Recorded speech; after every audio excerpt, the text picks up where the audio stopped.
So that's the nut, just one nut on the adjuster there, and now I should be able to pull the adjuster off its shaft.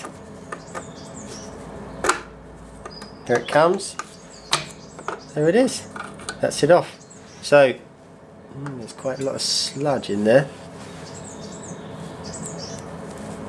Yeah, some sort of carbonized oil in the bottom, which doesn't look too good. Anyway, so that, as you can see, is the adjuster right off the chain. That is the chain loose. Now it would be difficult to know exactly what was going on up there, but because it's turned a little bit, hasn't it? It was up here, look. Yeah, it's turned. So once the pressure's off there, I've got to get this cog off the end of the camshaft. Yep, that is loose. There it is.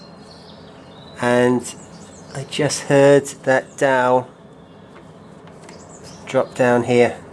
So the dowel is holding that in that position there. I'll be able to get that back on in the right place.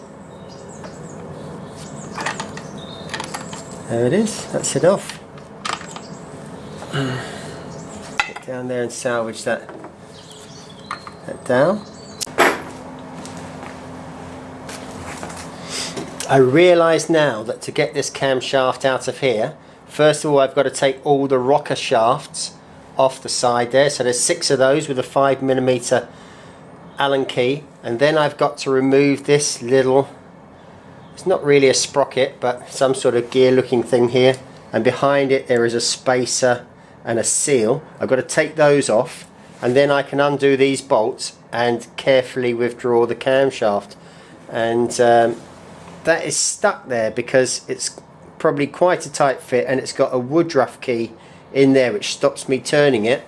So I've decided to use this large pair of plumber's grips. I can pull that off. There we go. I think it's moving.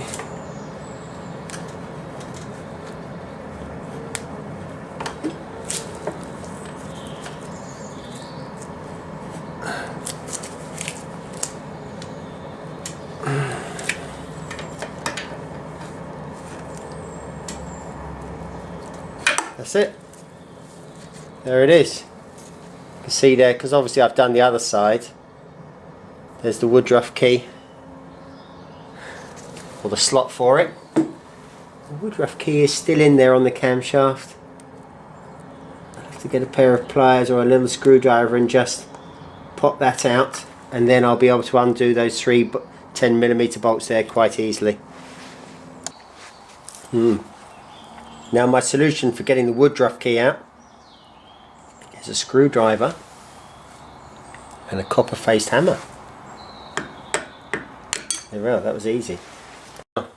This is a small metric socket set. Small is often good for this sort of job, and I bought it in Lidl, special offer, £15. Made of chrome vanadium steel, so pretty strong. That's very useful. So that's those 3 undone there. Be able to get that cover plate off, and then I'll remove the rockers and the camshaft will come out. Okay, so the next job is to take the rockers out. There are 3 here on the inlet and 3 down below on the exhaust.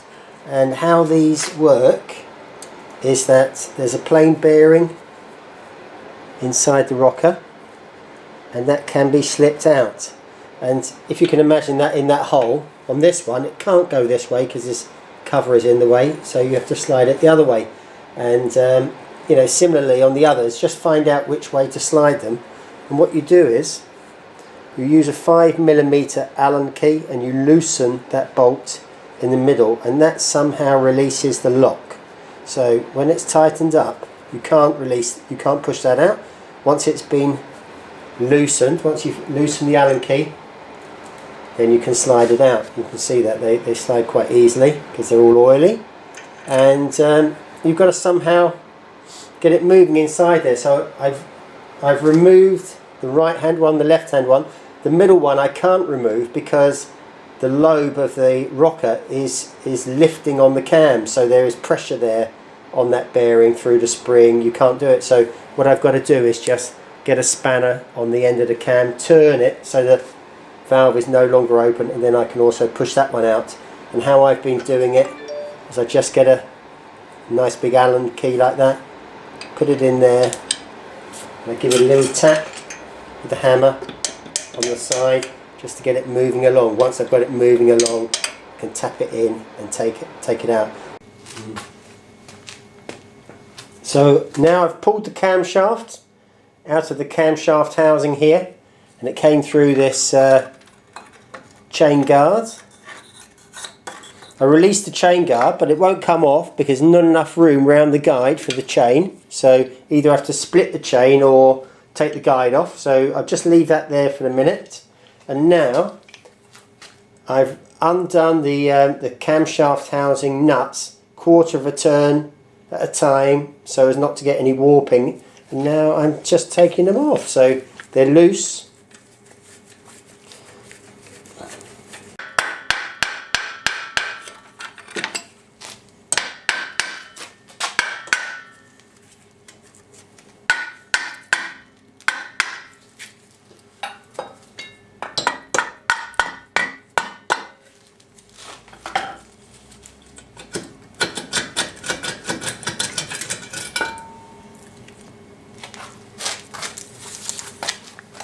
There it is.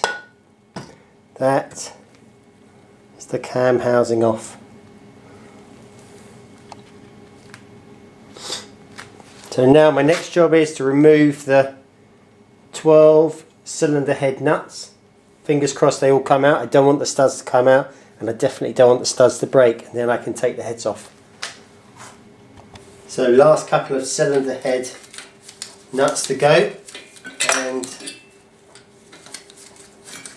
okay, they're easy to take out, and I can already see that it's loose, so there's not going to be any problem taking those off. These external oil pipes can come out the way. I'll be reusing those, so I'll be refitting those.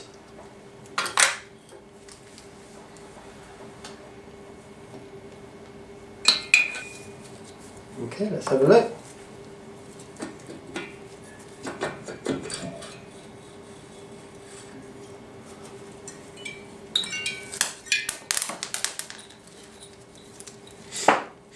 So there's the head, 2 valves and a single spark plug. Doesn't look damaged like the other side. Anyway, I'm going to take these 3 off. They're all going to the machine shop, and they're going to have new guides, new valves, and the seat remachined there on all sides. And then I've got a cylinder head reassembly kit, which is all the gaskets, all the cylinder head rings, everything. £175 from Type 911. Very good part supply here in the UK.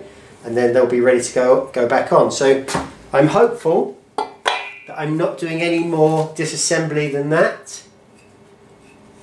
Yeah, like the other side, there's absolutely negligible wear there, and Type 911 told me that only 1 in 10 of cars that need the cylinder heads rebuilt need anything else done. Camshafts are usually fine, bores are normally fine, the cylinders and the barrels here are of a very high standard. They've got a plating, I believe, on the inside, so they tell me that very rarely wears.